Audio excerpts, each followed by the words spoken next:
Hello, I am the plant based pâtissier, and today we will be making these Earl Grey tea sugar cookies. The first thing we'll be doing is making a flax egg. That is 1 tablespoon of flax to 3 tablespoons of water. Give it a little swirl and just let it sit and kind of turn into an egg like texture. Cookies don't need a ton of rise, so a flax egg here is primarily providing quite a bit of binding to hold it together. I got these adorable vintage jam jars from the Broadway Antique Market in Chicago. It's a couple blocks from me, and it's a great antique store with such lovely finds. Anyways, this is actually where I keep my tea. We're taking the Earl Grey from the grapes. In the lemon, I have my green tea, and I have some yerba mate in the cherry jar. Doesn't quite add up thematically, but close enough. Plus, they're so cute. We need to crush it so we're not getting too many tea leaves in the cookies, so I will use a delicate process to do so.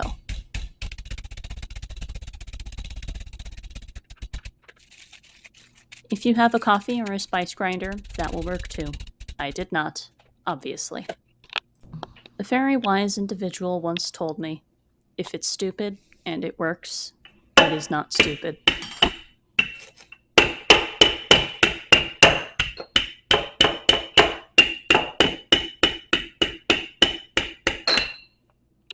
Now that I am done violating my Earl Grey, we're going to start mixing our butter and our sugar. I'm using Country Crock plant butter. It has been softened at room temperature before this, and I'm adding organic cane sugar. Many people don't know that most sugars are actually filtered using bone jar. I prefer to avoid these types of sugars, so I typically buy organic or explicitly vegan sugar. We are also adding our crushed Earl Grey to the mix, and then we mix.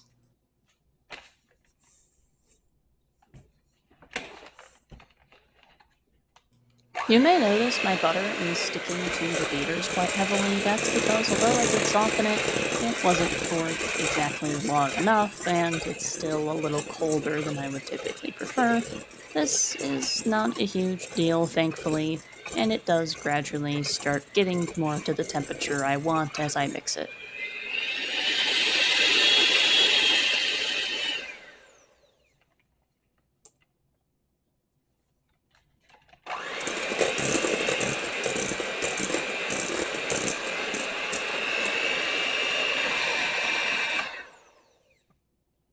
I turn my hand mixer to the highest speed just to get all of that butter off, and I decide to mix it just a bit better. Just give it another little mix, and you can see it's incorporated much better this time, and I'm happy with it. Next is real simple. We're adding the remainder of our wet ingredients, 2 teaspoons of vanilla extract, and our flax egg that has gotten some time to become a bit eggy in texture. As you can see, it is quite thick and it will provide us with very good binding. In fact, I struggle getting it out of the bowl a bit just because of how thick it is. But that's great. It means it's going to do the job we want it to do. It does smell kind of strange at this stage, but when it's actually in the cookie, you really can't taste it at all. Like how when you taste most cookies, you don't taste any eggs in there. At least I hope not. That would be rather unpleasant. Especially if you're vegan like myself. Then that's even more incorrect.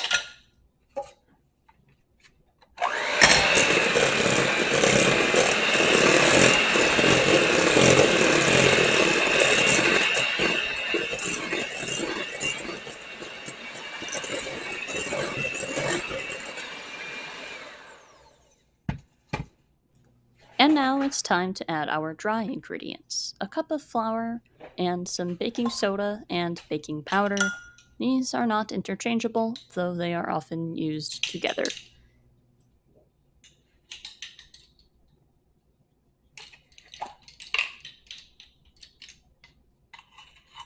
You also don't want to modify your amounts of baking soda or baking powder too much unless you really know what they're doing.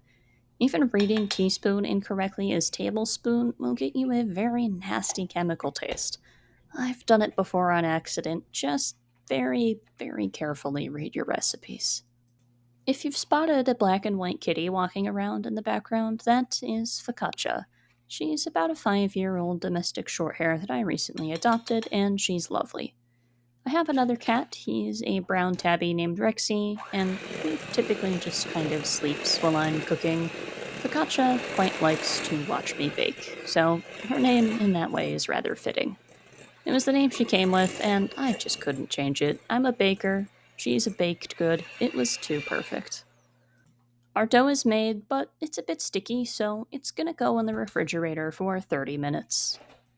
Now that the dough has been chilled, we can work with it easily. And what that entails is I will be taking it, rolling it into a little ball in my hands, trying to coat all sides of that ball in cane sugar, placing it on our cookie sheet, and smashing it with my palm. The reason we're compressing it with my palm is because, well, that's just the shape we need. They're not going to cook all the way through if I don't smash it with my palm like this, and they won't spread as much either, so it's important we kind of flatten them ourselves. Typically, I would use my trusty ice cream scoop for this, but I don't really want them to be that big, so I'm just kind of eyeballing it. And surprisingly, I've gotten pretty good at just kind of eyeballing it and making balls of approximately the same size. I don't know if it's muscle memory or some kind of mathematics going on in my brain, but I just kind of know about what size I want them to be, and I typically just tend to grab the correct amount of dough. The reason we roll them in the cane sugar is to get a little bit more sweetness, but also for some extra texture. When the sugar caramelizes in the oven, it gives it just a slight crunch. And these are going to be very chewy sugar cookies, so that contrast is going to be very nice. These cookies don't spread an absolutely insane amount in the oven, but they still will spread a tiny bit, so I try to keep them spaced a good amount apart. I really try to maximize the space on my cookie sheets, but it can be kind of hard to predict how something is going to spread. I have made these before, thankfully, so I have a good idea of how it's going to look once it comes out of the oven, and I know how to appropriately space them so there won't be any giant monster cookies or surprise cookie bars. To be fair, surprise cookie bars are not the worst problem in the world to have. You can actually save those pretty easily.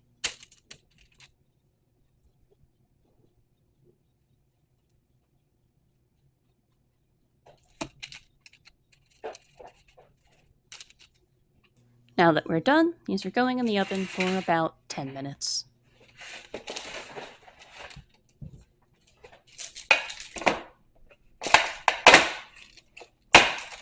Smacking them on the counter is to give them a bit of a wrinkly texture on top, not just because I felt like it, by the way.